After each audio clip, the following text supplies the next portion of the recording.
What's going on, guys? Welcome back to Upper Left RC. Today we're checking out some more stuff from RC All-Wheel Drive. They sent over some parts that I'm excited to try out, but I have a bit of an issue. First off, let's look at the parts. Boom. We're going to check out these high clearance links for the FCX24. Now, I'm pretty stoked to put these on. I think they're going to do really great on the truck. I'm going to need to figure out how to mount it because it doesn't come with instructions, but I think if I double up some of these little ball things on the front, I can do shocks and links on it. Now, this does just only come with lower links. They are all the same length, and it's going to be great. But the problem is my truck. I've installed the McHugh extended rear links on the back of this thing, which is great because you get a longer wheelbase. It's got good articulation, good flex out of it, and I really like these things. But I got rid of the original links, which means these upper links that I don't have replacements for in the package won't work with the lower high clearance links. So we're not going to do the rear, we are going to do the front. So I have all this travel in the back. I think high clearance links in the front are still going to be helpful, so we'll install the front ones. We'll see how it does, but before we do any of that, we need to get a baseline. So I got to slap the wheel back on this and see what all we can clear, what kind of height we're getting out of it, and then see if these are in fact an upgrade. I think they might be, but there's only one way to find out. Let's jump into it. All right, first things first, we need to get a baseline.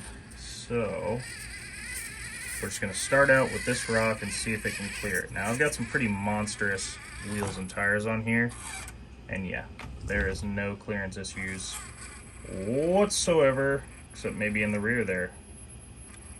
Those long travel arms are the only thing hanging me up, but in the front, no problems. So let's try a different rock. This one's a little bit taller.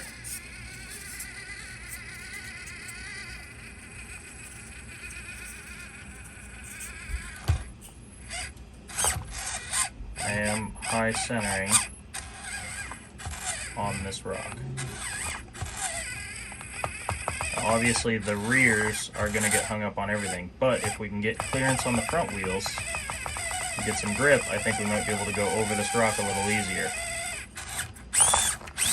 Alright, let's install those links and see if this is any different. So, let's get the front off. Now, this is another thing I wanted to show some people that might be interested. I really like this. I changed the way the body comes off. I just pull the cab off itself. This, the fenders and everything stay locked in place. They're still in the vehicle. This is a way quicker way to get the body off and on, in my opinion, and you don't have to struggle with wires as much. You just have to make sure you're over the top of them. So all I did was pull the screws, the 5 screws that hold the body to the fenders off, locked the fenders in place. I also glued the grill in so it was in the right spot.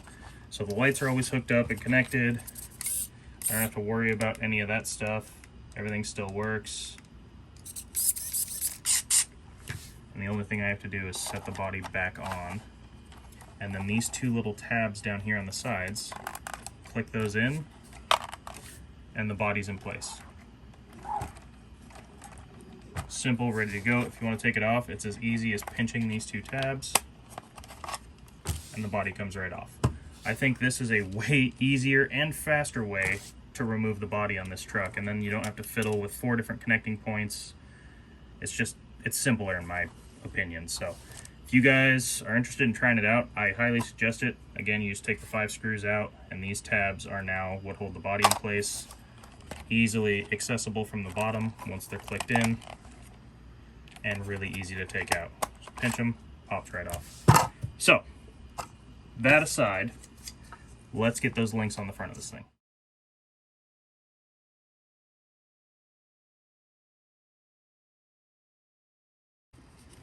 Alright, so let's bust into this bag and see what all we get in here. One of the concerns I had first looking at it was I wasn't sure how to address the fact that the shock and link, I can't even think right now, are all on one connected piece. They're like 2 of these ball joints onto 1 screw. So I'm thinking what I'm going to have to do is with one of these longer screws here, it's about the same length, is stack 2 of these guys next to each other. One for the link. Whoa, one for the shock. So then I still have 2 ball joints and the thread. I imagine that's how it's supposed to be done, but again, I'm not 100% sure. We're gonna find out. Just like that. All 48.5. Now the only bummer part I see about this is that RC All-Wheel Drive has printed their logo all on the exact same side. I imagine for manufacturing that's probably the easiest way to do it. They're cut out and printed this way, but on the back side they're not. So one is going to be facing the outside of the truck, the other one is going to be facing inward. So if you're looking at it from one side, it won't have any logos. The other side it will. Again, not a huge issue. You're hardly ever going to see it anyways.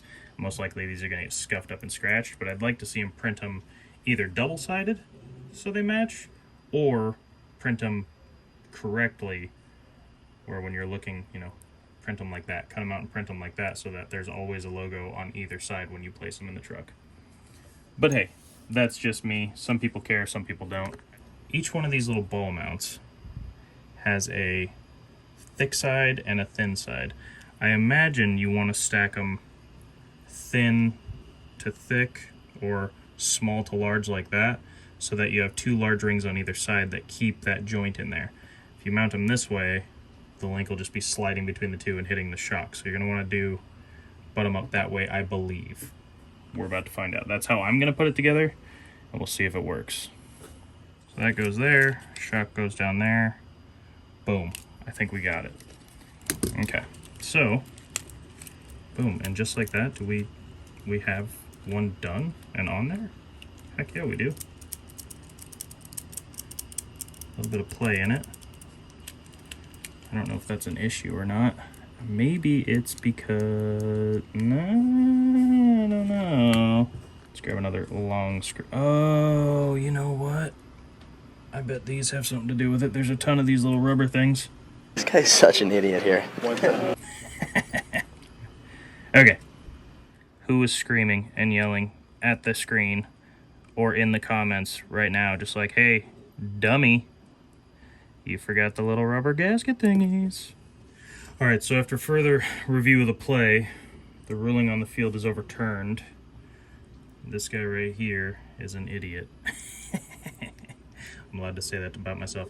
So, I tinkered with it a little. I figured it out. I was wrong pretty much about everything. Ignore everything you saw before. A bushing on either side of the gold colored fittings is what you need for the links.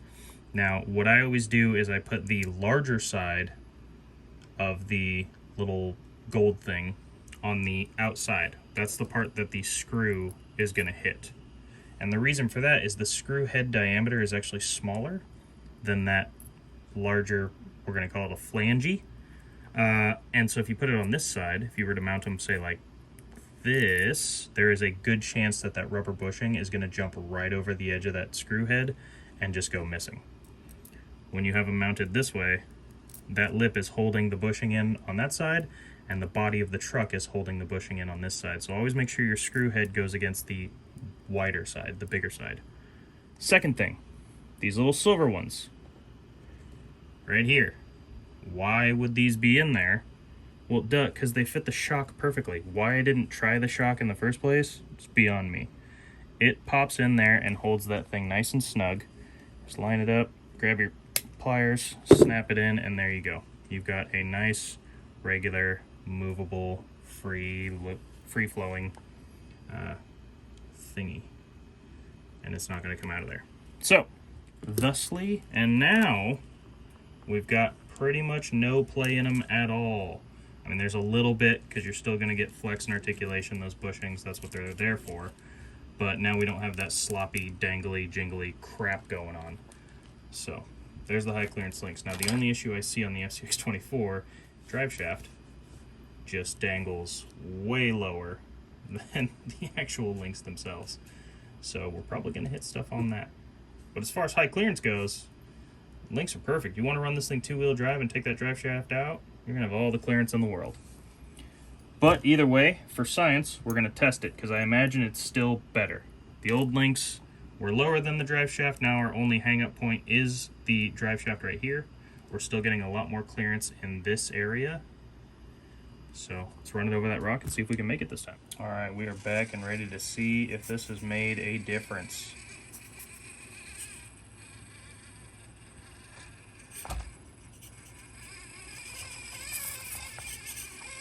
Okay, a little more clearance, still hung up on the back, but we can walk ourselves over. Hey! Now, is it a huge difference? Not particularly. Do they look good? Yeah. Do they give you more clearance? Technically, yes. Have I completely botched this review by not being able to use the rear ones? 100%. But I will say, at the end of the day, I like the look of them. Yeah, you get that sweet red. They also have black and a couple other colors as well. I'll leave a link down below, obviously, for these links if you're interested in them. You know, with upper link adjustment, you could probably roll that axle and get this. You could probably get this up a little higher, pointed up towards the truck if you roll the axle a bit. A lot of different options to make these things work really, really well, but from what you can see and what you can tell here vaguely on camera, I like them. They work. I'm excited to have them. I'm going to keep them on there. There's no reason I wouldn't. I am going to try and figure out a way to get the clearance on the drive shaft there, but yeah, hope you guys enjoyed. Short, quick video for the most part. I probably cut a bunch of stuff out. I was talking to myself a lot trying to figure things out, and if I can find those top links, my original ones anywhere, I'll install the high clearance links in the rear as well, and then maybe give this another test, because I think they do really well, and the way they're designed to fit the stock rears, I think it'd give it even more clearance. I don't think the drive shaft's as much of an issue back there. I just don't have the ability to test that right now. So if any of you guys pick these up, let me know. But as always, thanks for watching. I'll see you in the next video.